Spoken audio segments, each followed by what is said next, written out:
আসসালামু আলাইকুম dear viewer, আমি শোয়েব হোসেন, england.com-এ আপনাকে স্বাগতম।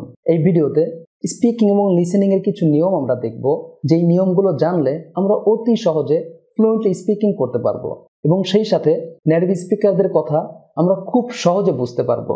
আর আপনি যদি আইএলটিএস দিতে চান তাহলে স্পিকিং এবং লিসেনিং এ ভালো স্কোরের জন্য অবশ্যই এই নিয়মগুলো আপনার জানা উচিত। তো চলুন শুরু করা যাক।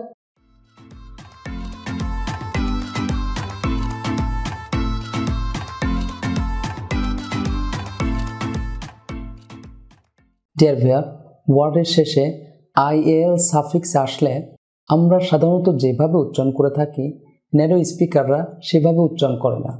চলুন ওয়ার্ডের শেষে আইএল সাফিক্সের উচ্চারণগুলো দেখে নেওয়া যাক। 1.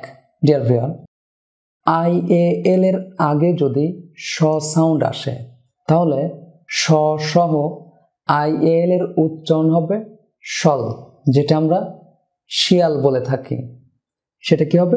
শল। এবং সেই সাথে আইএল এর আগের সিলেবালটিতে স্ট্রেস হবে, অর্থাৎ ওয়ার্ডে আইএল এর আগের সিলেবালটি লাউডার এবং লঙ্গার হবে।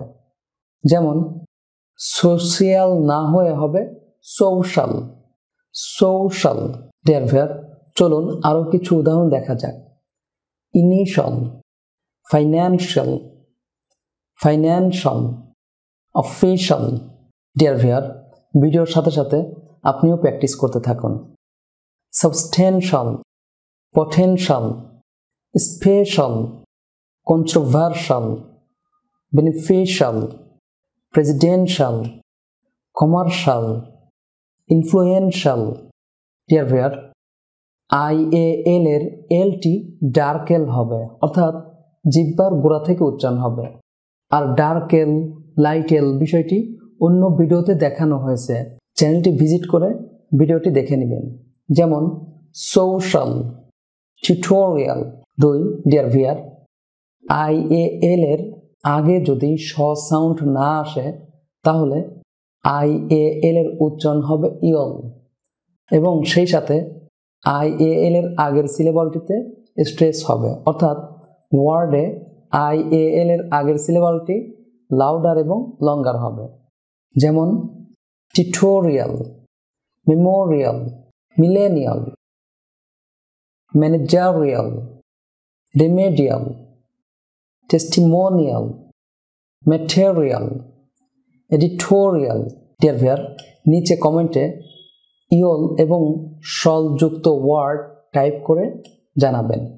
ডিয়ার ভিউয়ার, আপনি যদি নেটিভ স্পিকারদের মতো করে বা প্রায় তাদের মতো করে ইংলিশে কথা বলতে চান এবং নেটিভ স্পিকারদের কথা ক্লিয়ারলি বুঝতে চান তাহলে অবশ্যই আপনাকে এই ধরনের নিয়মগুলো জানতে হবে। নিয়মগুলো জানতে হয়তো সর্বোচ্চ 1 থেকে 2 সপ্তাহ সময় লাগতে পারে। আর আপনি যদি নিয়মগুলো না জানেন তাহলে বছরের পর বছর চেষ্টা করেও নেটিভ স্পিকারদের মতো করে কথা বলা অথবা তাদের কথা ক্লিয়ারলি বুঝতে পারা সম্ভব নয়। ডিয়ার ভিউয়ার, এই ধরনের সবগুলো নিয়মই আমাদের এই বইটিতে দেওয়া আছে। বইটি কালেক্ট করে খুব সহজেই আপনি স্পিকিং এবং লিসেনিং এর নিয়মগুলো শিখে নিতে পারবেন, অথবা england.com ওয়েবসাইটে গিয়েও নিয়মগুলো শিখে নিতে পারবেন এবং সেই সাথে england.com থেকে বইটির পিডিএফ কালেক্ট করতে পারবেন, অথবা নিচে ডেসক্রিপশনে দেওয়া ফেসবুক পেজটিতে ভিজিট করেও নিয়মগুলো শিখে নিতে পারবেন, কিংবা আমাদের এই চ্যানেলটি ভিজিট করেও নিয়মগুলো শিখে নিতে পারবেন। তার জন্য অবশ্যই চ্যানেলটি সাবস্ক্রাইব করে বেল আইকনটি অন করে রাখবেন। সেই সাথে ভিডিওটিতে লাইক দিয়ে নিচে কমেন্ট করে আপনার অনুভূতি জানাবেন আর ভিডিওটি আপনার বন্ধু বান্ধব আত্মীয় স্বজনের সাথে শেয়ার করবেন। পরবর্তী ভিডিওতে দেখা হচ্ছে। আল্লাহ হাফেজ।